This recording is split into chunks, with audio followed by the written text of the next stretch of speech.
ایک صبح اپنے تخت پر براجمان ہونے اور ایک بھکاری کا سامنا ہونے پر ایک بادشاہ نے پوچھا، تم کیا چاہتے ہو؟ بھکاری نے ہنستے ہوئے کہا، تم تو اس طرح پوچھ رہے ہو جیسے تم میری خواہش پوری کر سکتے ہو۔ بادشاہ نے ناراض ہوتے ہوئے کہا، کیوں نہیں؟ جو کچھ تم مانگو گے تمہیں ملے گا۔ بھکاری نے اسے خبردار کرتے ہوئے کہا، وعدہ کرنے سے پہلے 2 مرتبہ سوچ لو۔ بادشاہ نے کہا، جو بھی تم مانگو گے تمہیں ملے گا، کیونکہ میں زبردست بادشاہ ہوں جو کوئی بھی خواہش پوری کر سکتا ہے۔ بھکاری کہنے لگا، یہ بہت ہی سادہ خواہش ہے، کیا تم میرا یہ کشکول بھر سکتے ہو؟ بلا شبہ، بادشاہ نے کہا اور اپنے وزیر کو حکم دیا کہ اس شخص کے کشکول کو دولت سے بھر دیا جائے۔ وزیر نے بادشاہ کے حکم کی تعمیل کی، لیکن جتنی دولت کشکول میں ڈالی جاتی غائب ہو جاتی۔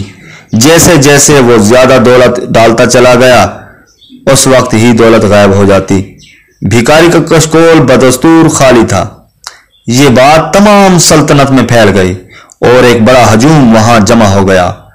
اس وقت بادشاہ کی ساکھ اور طاقت داؤ پر لگ گئی تھی، اس لیے اس نے اپنے وزیر سے کہا، اگر میری سلطنت جاتی ہے تو جائے، لیکن میں اس بھکاری کی ہاتھوں شکست قبول نہیں کروں گا۔